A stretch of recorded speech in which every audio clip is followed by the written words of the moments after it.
Welcome to Therapists Uncensored, a podcast where therapists freely speak their minds about real life matters.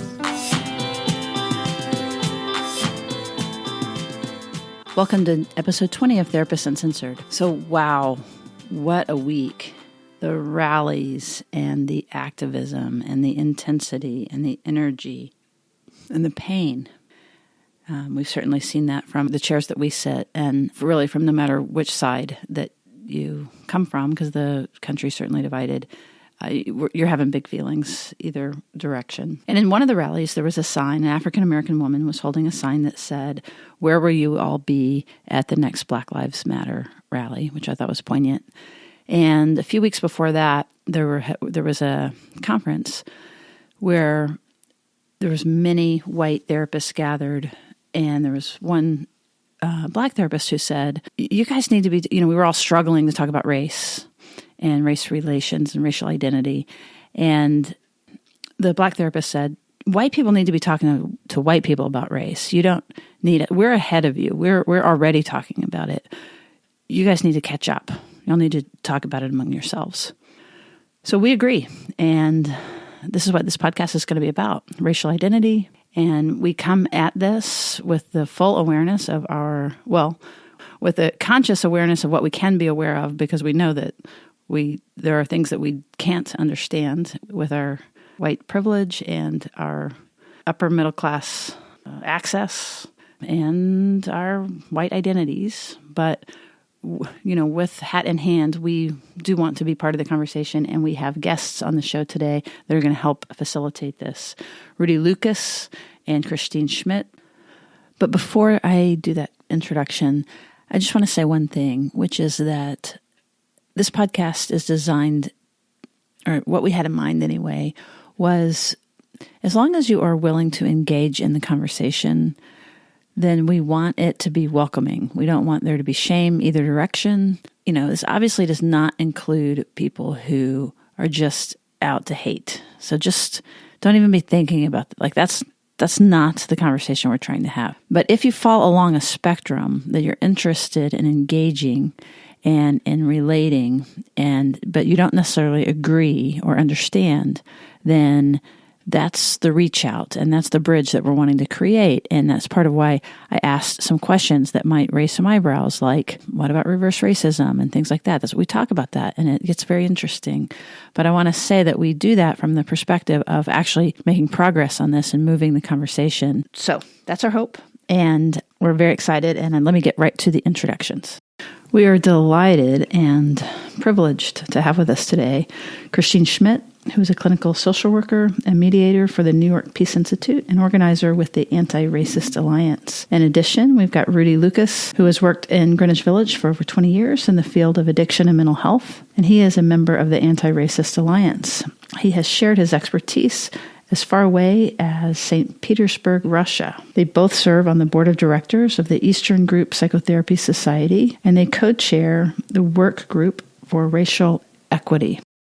Now, as the interview starts, we had some serious technical problems during the actual interview, most of which have been totally cleaned up and the sound is good. But just for the first couple of seconds, you're going to hear a little bit of static, but it will clean right up within just a couple of seconds. So hang right in and take it away, Rudy.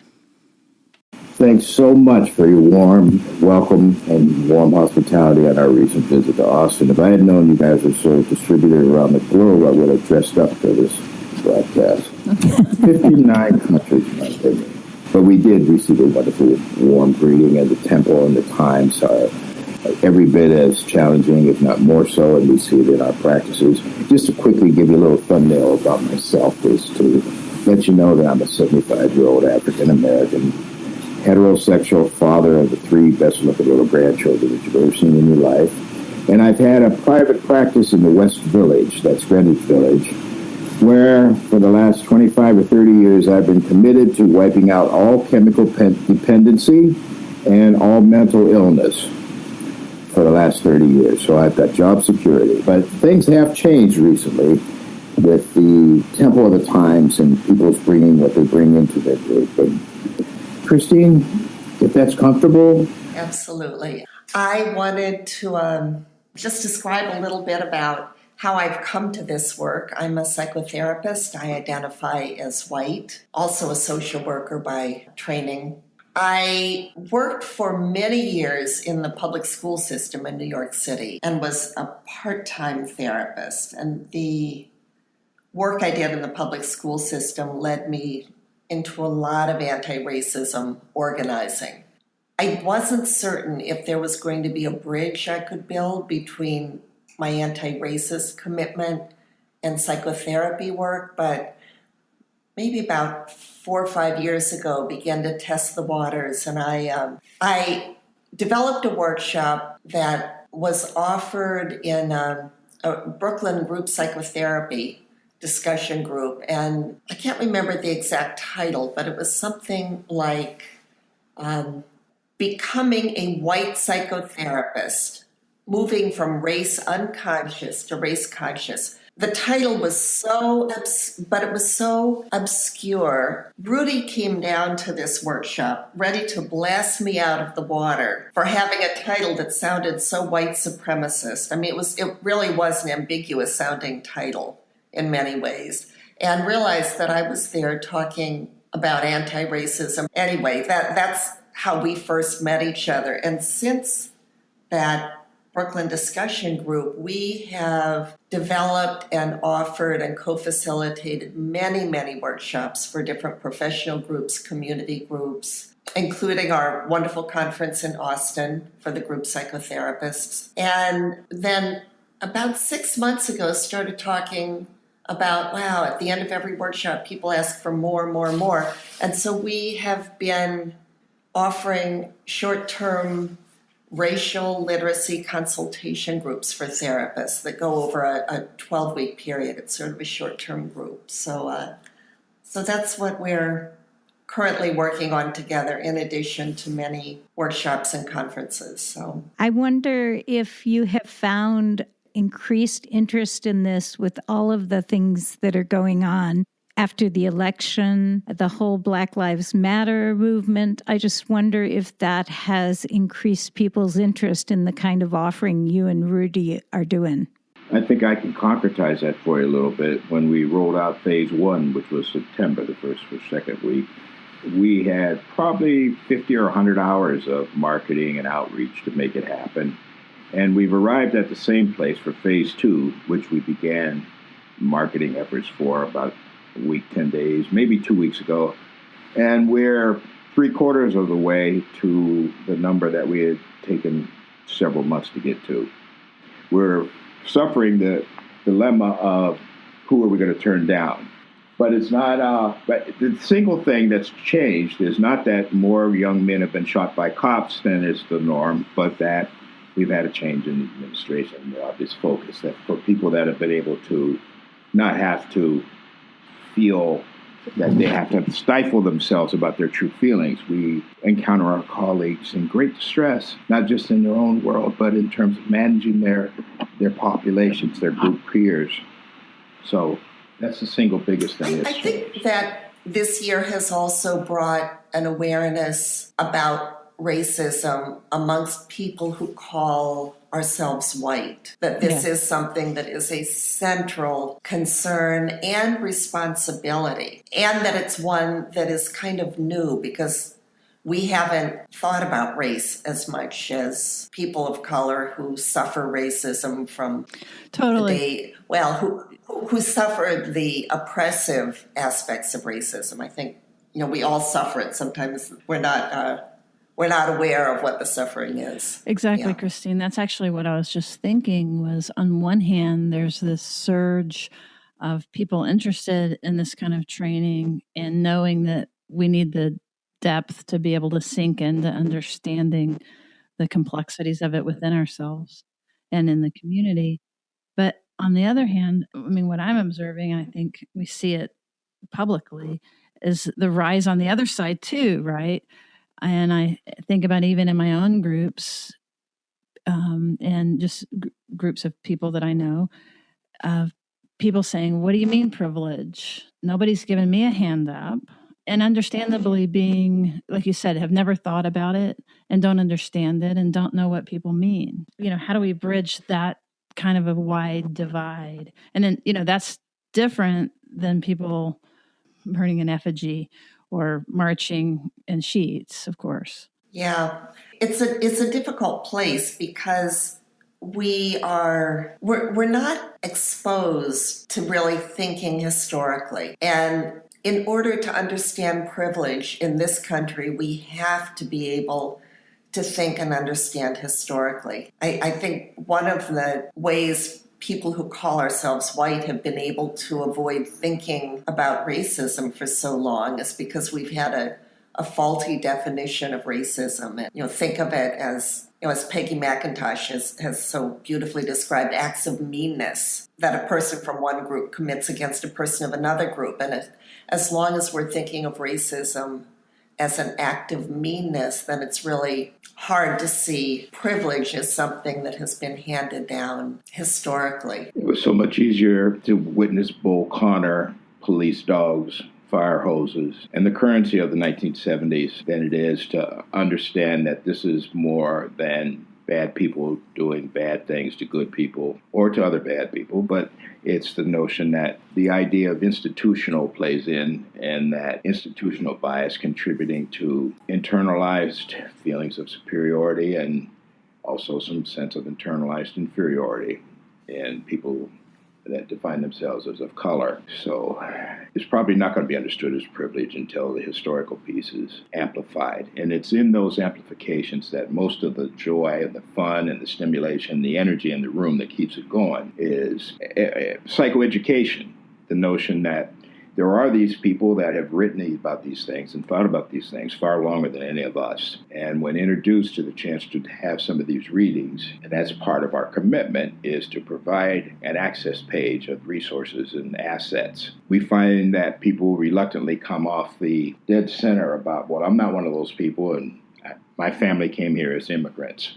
The talk that we always get. We've begun to think of that as race avoidant, but we have had a justification for the kind of work that we do. Think supervision. We call it consultation, but for people who have taken a toe into the water, at least, they end up feeling a bit uncomfortable with, are they trafficking in new ways of thinking and acting and talking, and what parts of their history are still with them? So that's why Christine does a really wonderful help from a historical perspective.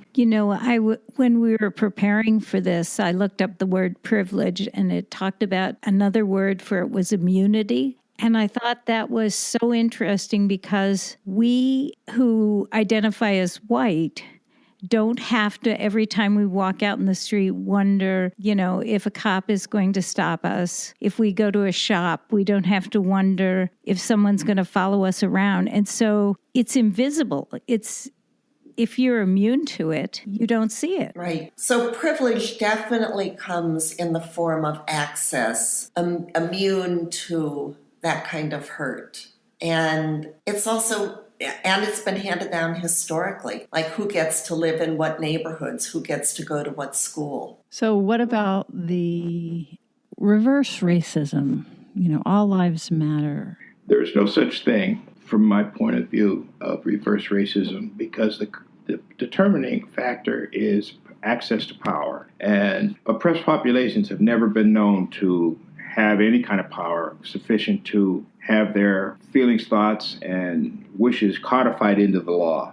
I get a little impatient when I try to articulate this because I've always found it to be race avoidant. There is a place where there are folks that do imagine that they're being discriminated against, but people can be guilty of prejudice, people can be guilty of discrimination, they can be guilty of judgment, they can have all those pejorative kind of definers, but racist they cannot be in the absence of power, and the power differential determines completely that. But they can be prejudice. Prejudice can go either way.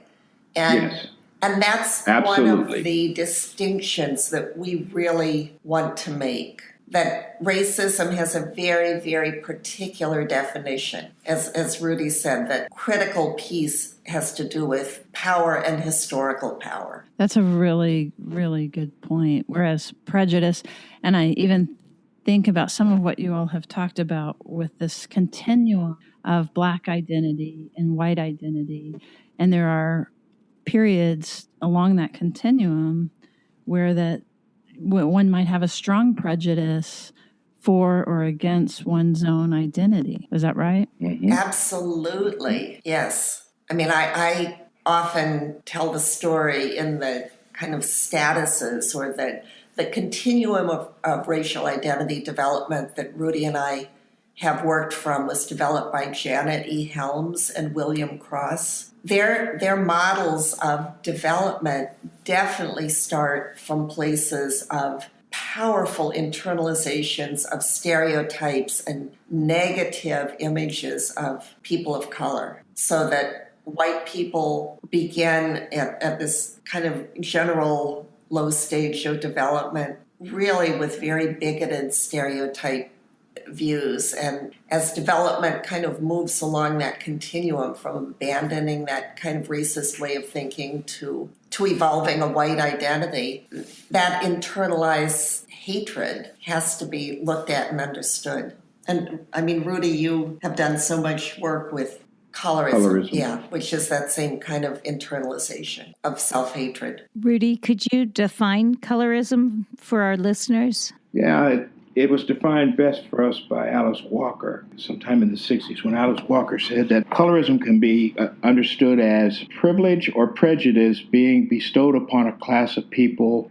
even same race people, when the determinant feature is the color of the skin. So are you talking about a lighter-skinned black person feeling they're superior to a darker-skinned black person?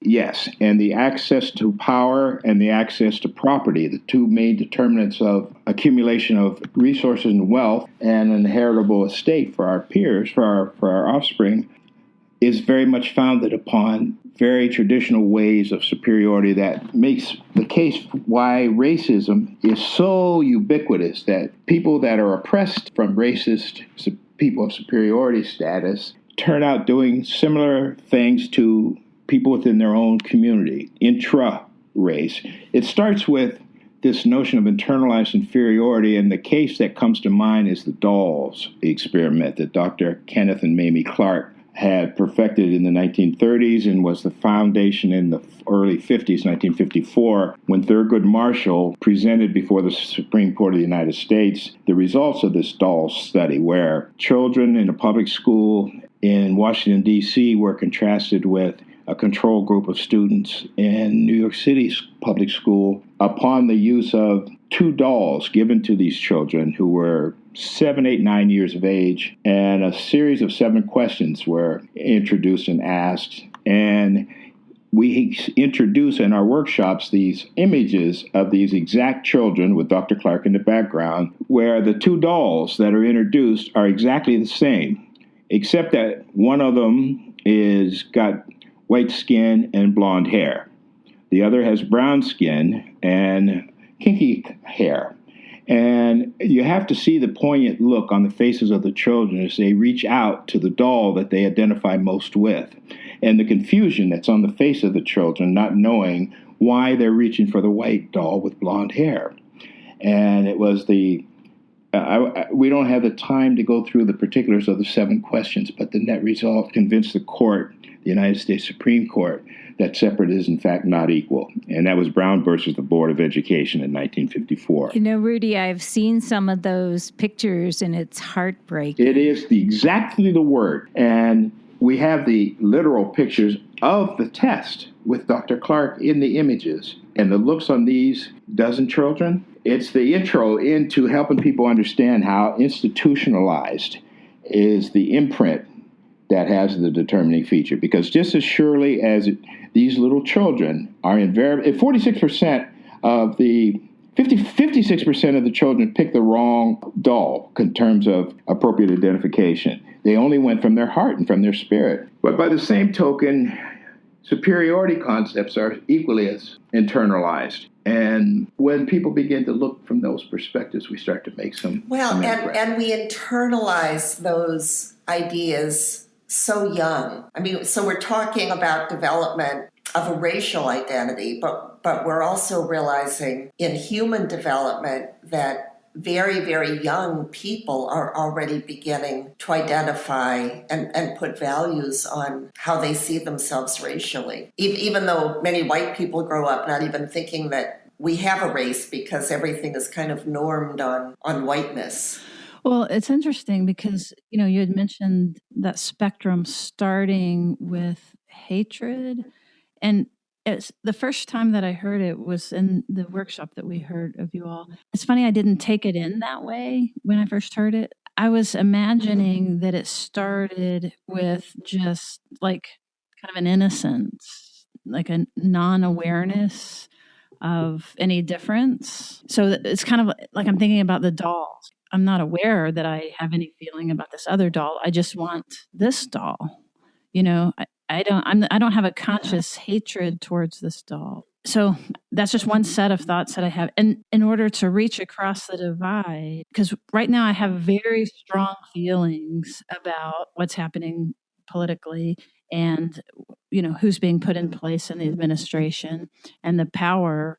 Rudy, you keep talking about codification and power and the fear that evokes in many of us about what can happen there. Yeah.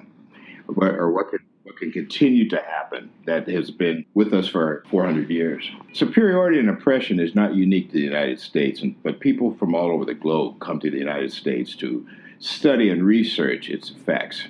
It's handled differently here in the way in which it's codified into the law. It has been since the 1620s in Jamestown. That makes it a unique feature here, and it's so deeply imprinted that it's in the DNA, it seems to be, and it causes the suffering of the class that sees itself as superior in ways different, but just as impactful in many cases. But that's another matter. Well, actually, I appreciate you saying that. I think that's some of what I was trying to get at. As a matter of fact, I think that was why that side in the election, not as there's one reason, but that they won was that they accessed this tremendous feeling of threat and this pain that obviously had been missed.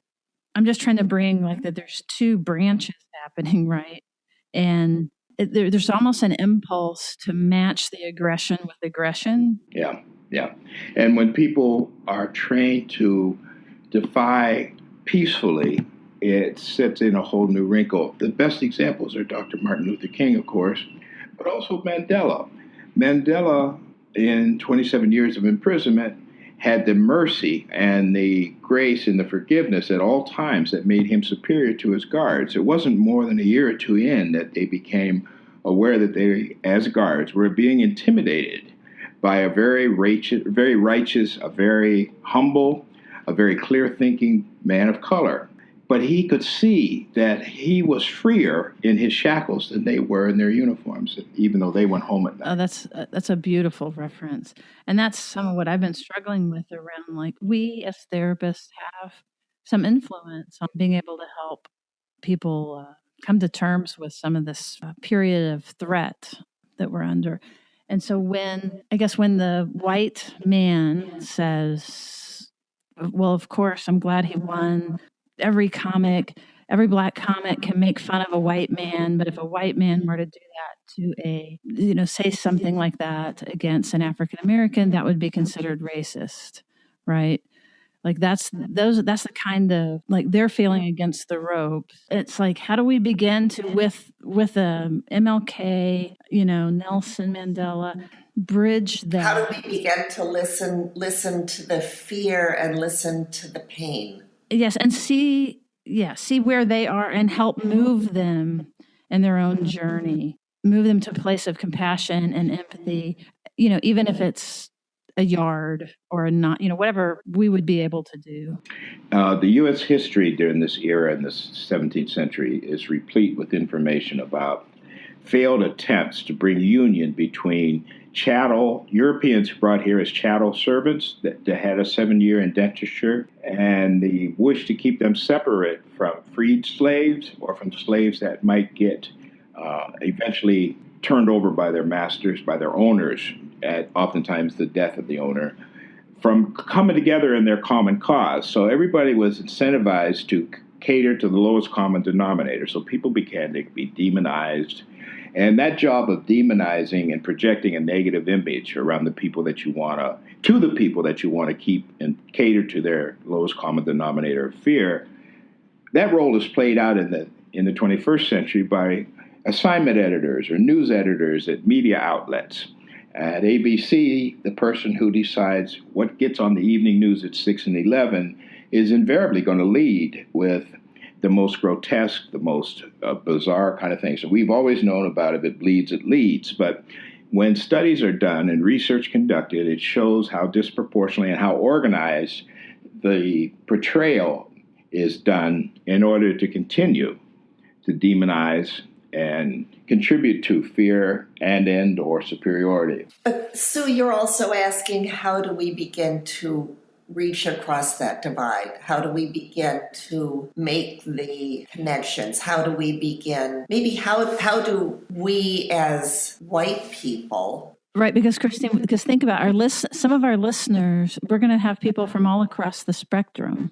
So we have a chance right now to speak to folks. So go ahead. Okay, well, I mean, what I was thinking about are dialogues that I've been part of that are within a white community, where we try and understand some of the losses, the unmourned losses that ancestors within the white community have carried with them, that have been held, and losses that have been held on to as a defense against owning privilege.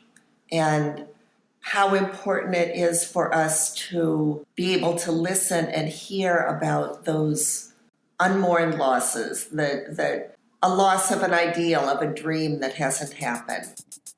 Let's pause to thank our sponsor, Lesley University Mental Health Counseling Programs, where you can help others transform their lives with creativity and compassion. You can apply a social justice lens to mental health care and achieve your own goals through their master's and PhD programs. Online at leslie.edu/mental-health. Now let's return to our podcast. So, Christine, are you talking about maybe the immigrant from a country that was maybe discriminated against religiously and comes to the U.S. and then says, wait, but I didn't have responsibility for what happened here? Absolutely. And about the children and grandchildren of that immigrant. I don't think it is something that necessarily happens in real time right now. But I think even allowing that investigation to go back several generations and try and understand what was the dream that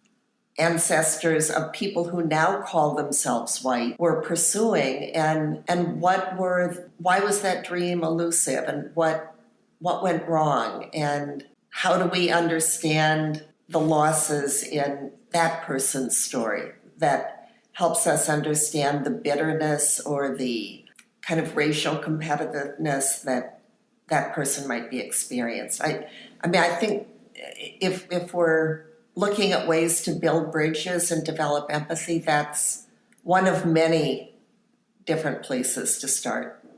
And that's a beautiful response, because I think earlier when Sue was saying that you listen to someone who says, what privilege? Nobody gave me anything. I fought for everything. I think it's the person is sort of speaking to those losses they personally had. Exactly.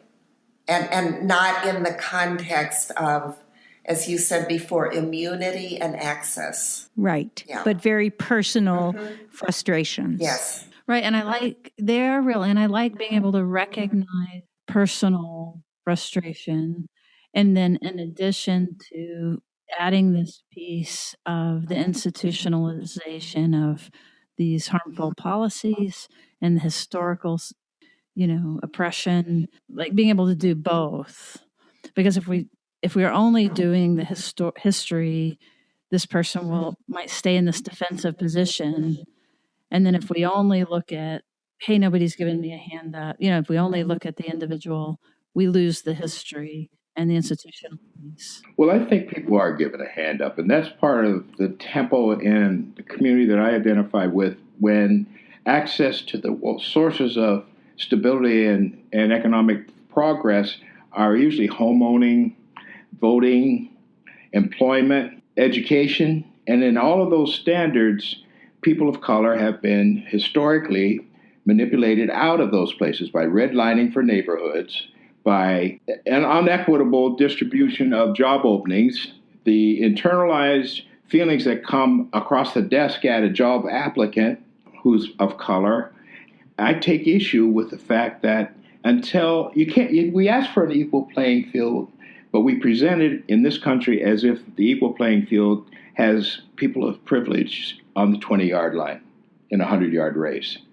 And anybody who doesn't think that they have benefited from inherited privilege has only to look at the ease, comparatively, of their grandparents or their great-grandparents' entree into all of the avenues to the middle class. Rudy, I agree with you totally, but I think that if somebody feels like nobody gave me a hand up, then we can't even start the conversation. And that's why I think it has to be white people talking to white people. And when I find myself in the role of providing psychoeducation, my righteous indignation and my aggression gets mustered. But I do also know that we have been, as a community, talking with each other about this stuff for centuries, amongst ourselves, preaching to the choir.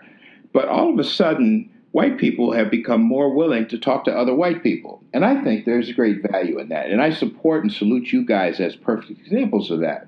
When I think about professional athletes in the National Football League and their destructive, violent strategies that they've employed historically are probably going to get healing and recovery, not so much from women who step to them with their inappropriateness, but from other NFL football players talking to each other.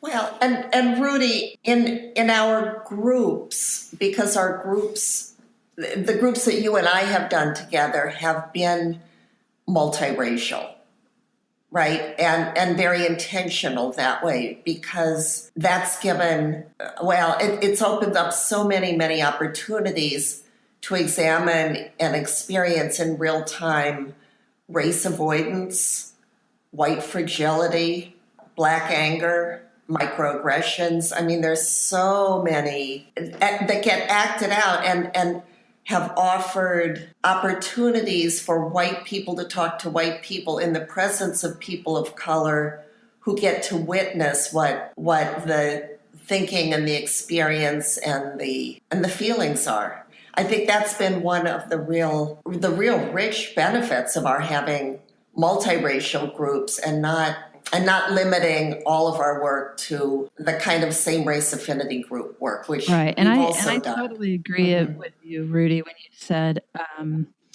about the righteous indignation. I think that's why I kind of opened it with, how do you bridge this divide? Because we've got people protesting and resisting on one side, and then further institutionalizing these policies on the other. And, on a more individual basis, I think that these conversations are happening, over partly with this election. What I've seen is like over Thanksgiving, for example, the fights are happening. So it's really sparked where there's breaks in families now over these things. Not that there hasn't always been, but I have found myself in the same position that you're talking about, where that I can't speak. That's what I call Tourette's, where I'm just like, and I want to strangle someone, and what I'm saying is I become ineffective, and I shame the crap out of somebody. It's not I become not very useful. I try to own that part of myself because they cut me a little bit of slack when I get holier than thou. Well, it's a really safe place to be on a soapbox, but also there's a reason I don't know, when there's been an injury, it's a real injury, and this is part of why I so appreciate both of you stepping forward, as you have these very real, deep perspectives that you're willing to share with us, so that we can all move a little further in our own process. The other thing I wanted to say, Rudy, is that I think a lot of these conversations are happening now that haven't been happening. And, I think when we started talking, I was saying that every time I open the paper or turn on the radio or the television, it feels like people are struggling with understanding the racial situation and, from all perspectives. And that discussion was not going on 6 or 8 months ago. Well, as group facilitators, you're uniquely in an arena to make some impact, because when we do fish bowls and observers, it's the most exciting energy in the room for people of color to see white folks struggling and coming out the other end and finding how much closer we are to being the same and similar than we ever would have imagined. As group facilitators, there are things that can be done and are being done. You're absolutely right. It's just as being done at a faster pace now or at a wider. I want to share with you both. Another thing that I took away from that event was you mentioned that these conversations, that safety is out the window, that safety has been a privilege. Out the window. Particularly for white identified people, but Yes. especially for us. And that, yes, because we're so accustomed to being comfortable and assume that it's our right to be comfortable. Or immune. Mm-hmm. And that you called for us to let ourselves be uncomfortable. Yeah. We could deliver on brave space, but not safe space. On brave space. That's right. So that was one of my takeaways. And I wanted to share with our listeners around that if, to have those hard conversations and let your heart beat a little bit and take noble risks with good intentions. Yeah, and in fact, what we really invite people to do is to be uncomfortable. We invite them to be uncomfortable and to move into a place that's uncomfortable and to stay there.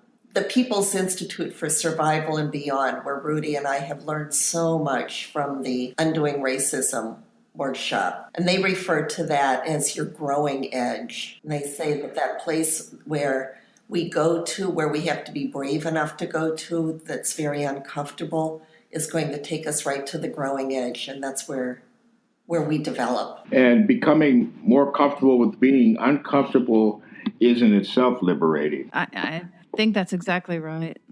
Because part of it is if we can know what we're feeling, then we can either choose to act or choose to hold and not just be in this, automatic place. We can choose, we can even feel when we're having more of a racial implicit bias. We'll have more of a chance to catch it. Well, and I think we also learn through practicing when to speak out more.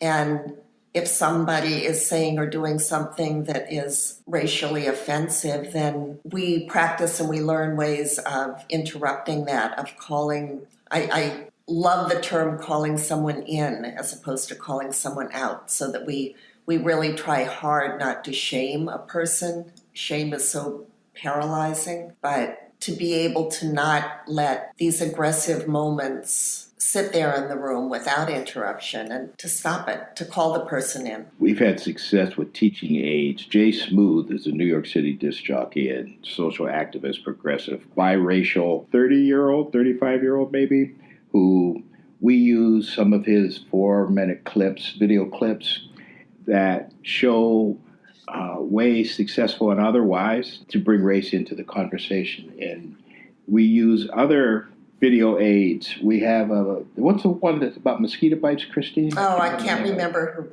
Mosquito bites? How microaggressions are like mosquito bites. That's it.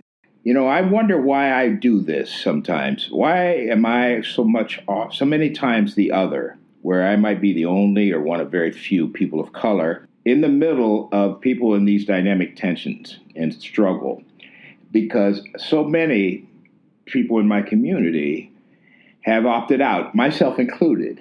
It wasn't until I met Christine that I became willing to dust off some of the stuff that I had put on the shelf and return to a life of civil activism. But being the other in a majority construct that so many people from my community have said, man, you got to let these people do that shit for themselves. I can't take it because it's hit the ball and drag Harry again. I can't carry these people up the hill. Well, I don't quarrel with that, but I have a fundamental need to witness that the world that I want to be part of and the people that I want to be connected to can, in fact, inform, expand, and grow. And I get to be witness to that as opposed to running away from it.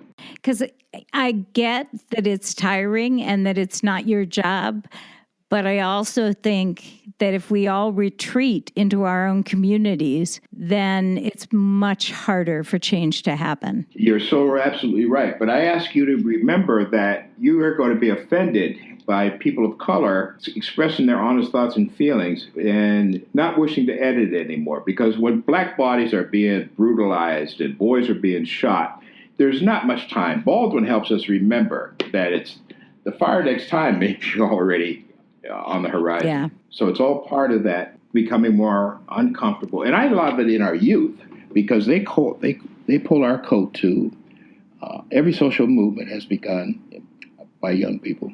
Right. Well, and I think that's what you and Sue were talking about when you talked about the brave conversations and making it was it a brave space? Brave space, yeah. We can deliver on that. We can't deliver on safety. And if we do deliver safety, it's all bullshit because no work's getting done.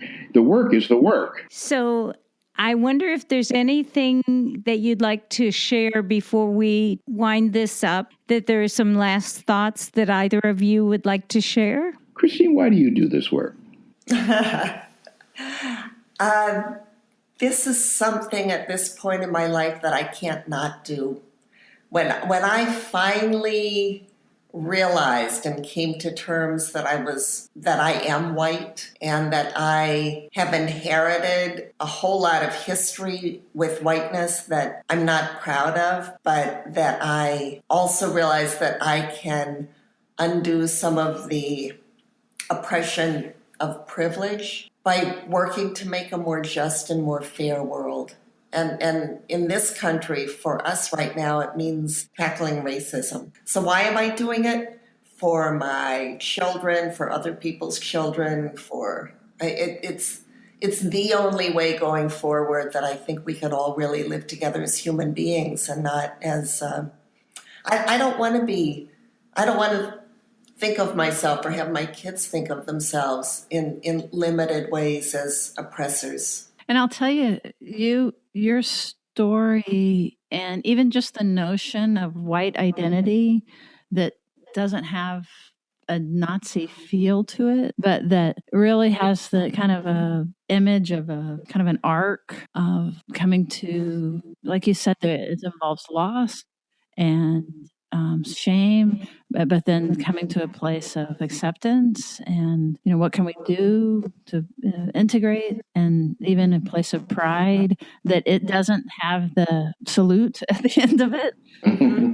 It's a hopeful feeling that I would have I didn't even know I didn't have. And then also just going back again to that continuum to learn about the arc of Black identity from a different perspective of even understanding kind of the place where, everything, where there's the perspective of everything happening because of race. And I can understand that from different things in my own life, like gay identity or something like that. This is happening because of this. And being able to see that, there's just something about that really helps me get my mind around I don't know. There's something healing about it. And then, but also a similar movement. Go ahead. I want to really underscore that word healing. There is something very, very healing about moving in a direction of being able to see everyone's humanity. As long as we are only seeing the humanity as limited by a race, we're losing. And everyone's humanity in this arc of this developmental process, and that's not one directional, that moves back and forth. Oh yeah, it sure does. Christine didn't mention that when I showed up with my anger at her, meeting her at a meeting for the first time in my life, and I let her know why I came, and I was beginning to get a glimpse of something entirely different. And what she did, she took a chalk marker to the board, and she invited me to help her reconstruct and language it differently.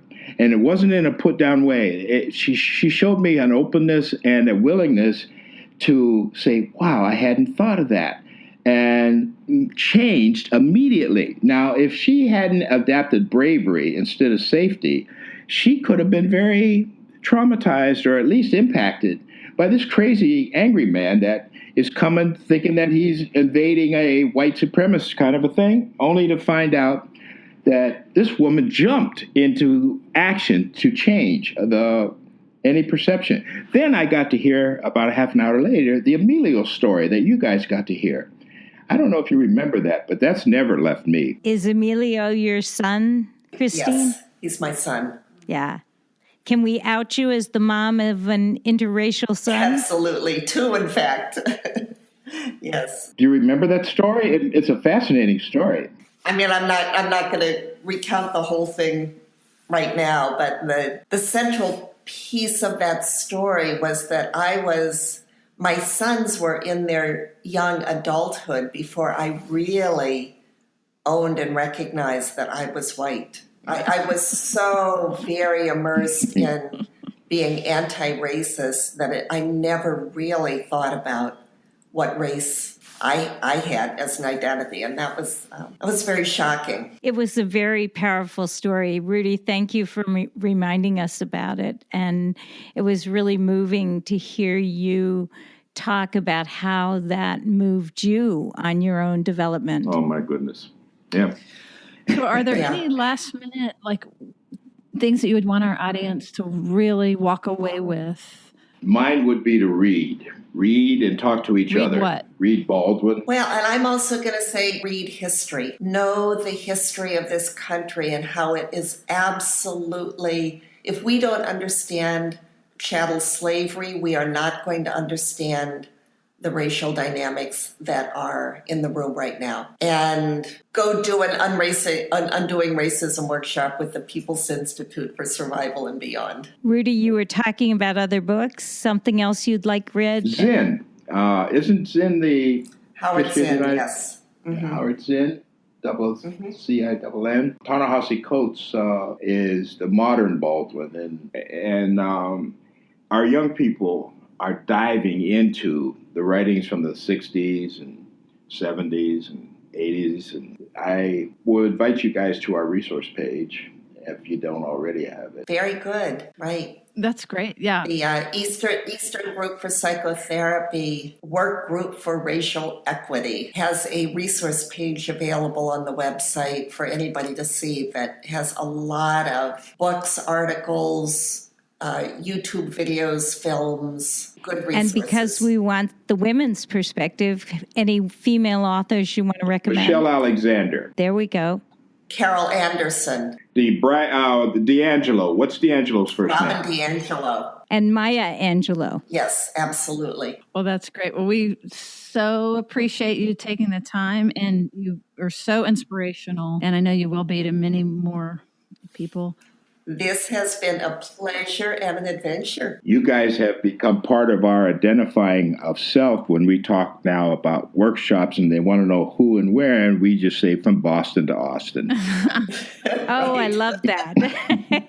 Yeah. That's great. So you're with us. You're with us regularly, all the time, and thank you for your generosity again in hospitality. Hey there. Thank you so much for listening. I'm sure you noticed that there were lots of references through the show. And as always, you can find those on our show notes. And then within our show notes, there's also a resource section. So there's live links there that can take you directly through to books or to organizations.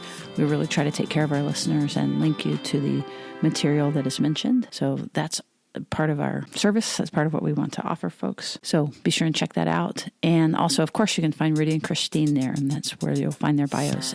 To reach us, always at www.therapistuncensored.com. We always love to hear from you.